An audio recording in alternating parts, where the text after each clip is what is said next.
Infantino tick. Ferran Torres tick. Where's he going to go? Will it be PSG? Will he stay at Barcelona? It's been the big talking point, hasn't it, over the last couple of weeks. We still haven't really got an answer as we welcome in Frank Leboeuf and Alex Kirkland. But there has been movement today, Alex.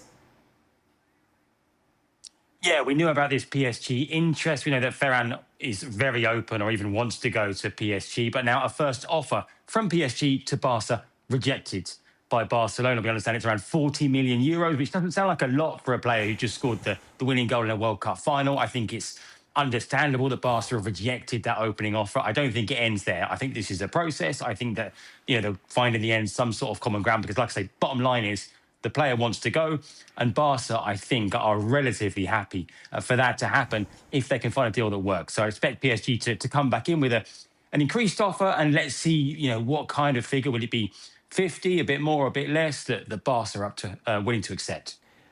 So obviously Barcelona's big plan, Alex, is that Ferran Torres goes, Julian Alvarez comes in, bish bash bosh, we're all sorted, we're going to win the league again. What happens if it doesn't work? What happens if Ferran Torres goes, but Atleti stick to their word and don't let Julian Alvarez make that move to Barca? Yeah, it's a big question, and it's a big risk that Barca would be taking because La Liga kicks off for Barcelona in 2 weeks' time. They, of course, have a delayed start to the league season. Other teams start this weekend. Barcelona don't. But right now, with Robert Lewandowski already having moved to MLS, if Ferran Torres does go to PSG, Barcelona don't have a recognised centre-forward in the squad. They've got some youngsters who've impressed in pre-season, but they've got to do something. They've got to do something. Can't start the season without a first-choice centre-forward. As you say, Julian is plan A. Julian is currently back in training with Atletico Madrid. I think he's trained 2 days now with Atletico. It's a bit awkward there, obviously, because Julian came out during the World Cup and said, I want to go. I want to fulfill my dream. Atletico sticking to their guns. So annoyed with Barca for the way they've gone about this pursuit. They're saying, we won't do business with Barcelona. Look, there's a long way to go to the end of the transfer window. But yeah, right now, we simply don't know what Barcelona's plan B might be if they cannot get Julian. So having said all that, why sell to PSG? Why bother? Why not just keep Ferran Torres as your backup plan? Tough. You've got a year left on your contract. You'll see it through. And then at the end of it, then you can leave. That's you, Alex. I mean, if the player wants to go, ultimately, I think if Ferran has told them that he wants to go, then you accept it, and you probably think, okay, yeah, like you say, contract is where it is, not a bad deal, get some money in, and bring in a player who ultimately wants to be at the club. I think that's the bottom line. I think Ferran Torres has made it pretty clear. We've heard it from him in this round of media interviews he's been doing over the last few weeks over there in the States, that he's very open to leaving. I think Barca have pretty much accepted that. But like I say, yeah, for sure, it does put them in a pretty tricky position with not long to go at all until the season starts. I don't get it, Stevie, at all. I think the reason I can somewhat get it is Barcelona want money, and for a guy with a year left, if they get 50 million, is he such an upgrade on trying Adeyemi or Gordon or Rafinha as a false nine? Is Ferran Torres so much better than any of those three in that position? I'm not sure he really is. Is he slightly better? Possibly, depending on how Rafinha did. But then you're going to get 50 mil for a team that needs money. So from that point of view, I can understand it. Mm-hmm. But from a coach's point of view, I don't like it. Frank? Yeah, I'm with Stevie. But the problem is Ferran Torres made too much noises after the World Cup, talking to everybody, saying that he wanted to go or he wanted Barcelona to give him what he wanted because he scored a goal during the World Cup final, so he deserved all the credit, blah, blah, blah, blah, blah, blah. But at the end of the day, we all know that what matters is consistency. And Ferran Torres lacked of consistency even last season. So, not too many clubs wants to put too much money on him because they know what they can expect from him. That's, I think, very nice that Paris Saint-Germain is interesting about him and wants to give him a chance.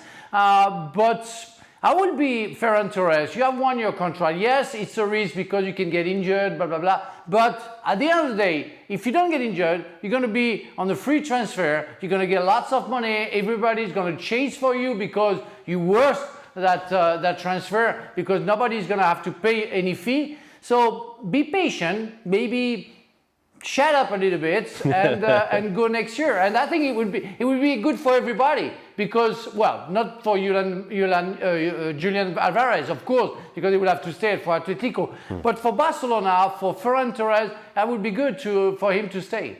Where's Rodri going to be, Alex, at the start of the season?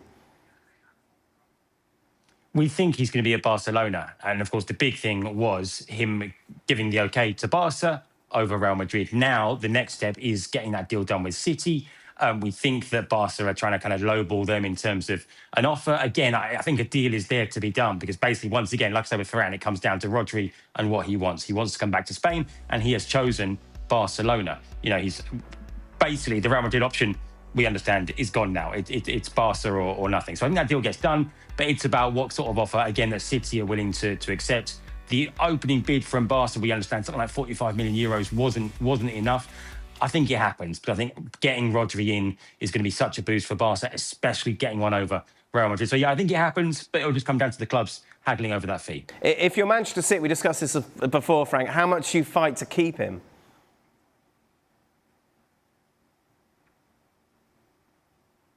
That's for me? Well, yeah, that's for... Yeah, sorry, I said Frank.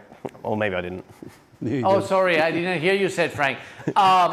I mean, that's a big blow for Manchester City. I'm sorry. We are talking about the best midfielder in the world, well, defensive midfielder, and one of the best leader in the world of football, and he proved it with Manchester City and Spain lately, and for so many years. Even before his injury, he came back. He had some hard time, but he came back at his best.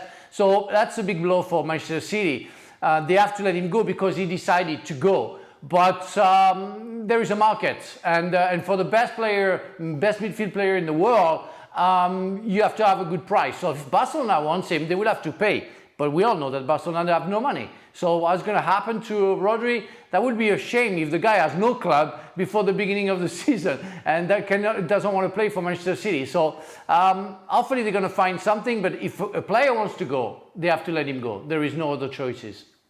It seems my boy's a Man City fan. He was saying it seems about the right time to let Rodri go. Yeah, I think so. If they get 50 million for him, I mean, surely they can't be. Considering what they bought him for, and they get 50 million now after the career he's had with them and what he's given them. And I also think that probably Man City, I'm pretty sure, would have been a little surprised at how he did perform in the World Cup, considering the last 18 months since his injury. He's had to have another operation on his back. So, you know, when you get to the stage that he's at, you know, in some eyes it's not that old, but when you've got a 3 in front of your name, things start to go physically. And his knee's gone, he's getting his back done now, you know, things start to go wrong. And so, if you can get 50 million for him, and you know he wants to go, I actually don't have a problem with it. But I will say, if for some reason this doesn't work, if there was one person I think is going to turn around and go, you know what, it didn't work out, I've got another 12 months, he's going to do his best for City. Yeah, you can't imagine him sitting on the bench and sulking. No, he's not going to be doing a Julian Alvarez or a... Yeah, it won't be like an Isaac we saw last season. Isaac. No, it's going to be, you know what... He's not a striker. Yeah. So yeah.